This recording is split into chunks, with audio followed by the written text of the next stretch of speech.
இன்றைக்கி வெள்ளைப்பூண்டு புளிக்குழம்பு எப்படி செய்யறதுன்னு பார்க்கலாம். அதுக்கு நான் ஒரு 25லேருந்து 30 வெள்ளைப்பூண்டு எடுத்திருக்கேன். அதே மாதிரி ஒரு 15லேருந்து 20 சின்ன வெங்காயத்தை உரித்து வச்சுருக்கேன். தக்காளி ஒரு பெரிய தக்காளியை பொடி பொடியாக கட் பண்ணி வச்சுருக்கேன். கருவேப்பிலை, அடுத்து பார்த்திங்கன்னா ஒரு பெரிய எலுமிச்சம்பழம் சைஸுக்கு புளி எடுத்து ஒரு 20 நிமிஷம் ஊற வச்சு நல்லா அதோட பல்ப் எடுத்து வச்சுருக்கேன் சாரை. இப்போ இதை எப்படி செய்யறதுன்னு பார்க்கலாம். போட்டுக்கலாம். எண்ணெய் சூடாச்சு. இப்போ வெந்தயத்தை போட்டுக்கலாம். வெந்தயம் பொரிஞ்சதும் வெங்காயத்தை சேர்த்துக்கலாம். இப்போ வெந்தயம் பொரிஞ்சிருச்சு. இப்போ வெங்காயத்தை சேர்த்துக்கலாம். இப்போ சின்ன வெங்காயம் பார்த்தீங்கன்னா லேசாக கண்ணாடி பதத்துக்கு வந்திருக்கு. ஸோ இந்த சமயத்தில் நம்ம வெள்ளைப்பூடையும் சேர்த்துட்டு ரெண்டையும் சேர்த்து நல்லா வதக்கிக்கலாம். வெள்ளைப்பூடு பார்த்திங்கன்னா இந்த அளவுக்கு நல்லா வணங்கிடுச்சு. நல்லா டேஸ்ட்டாக இருக்கும் இது வேகிறப்ப. இந்த அளவுக்கு வணங்குனுச்சுன்னா தான் நம்ம குழம்புல நல்லா டேஸ்ட்டாக கிடைக்கும். ஸோ இப்போ வணங்கினதுக்கப்புறம் நம்ம என்ன பண்ணிக்கலாம்னா நறுக்கி வச்சுட்டா தக்காளியை சேர்த்திக்கலாம். தக்காளி சேர்த்து வணக்கி விட்டுக்கலாம்.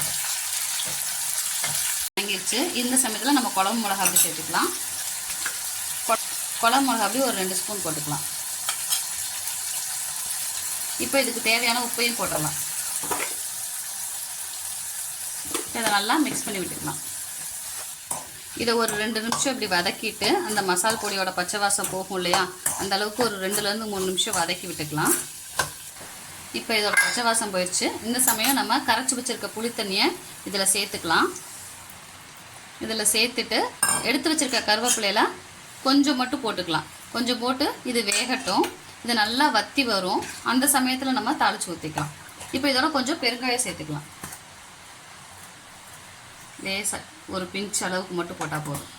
இப்போ இது நல்லா கொதிச்சு வரட்டும்.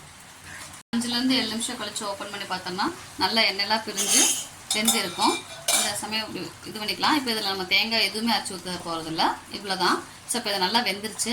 இந்த சமயத்தில் என்ன பண்ணலான்னா இதை வேறு அடுப்புக்கு மாற்றிட்டு இப்போ தாளிச்சிக்கலாம்.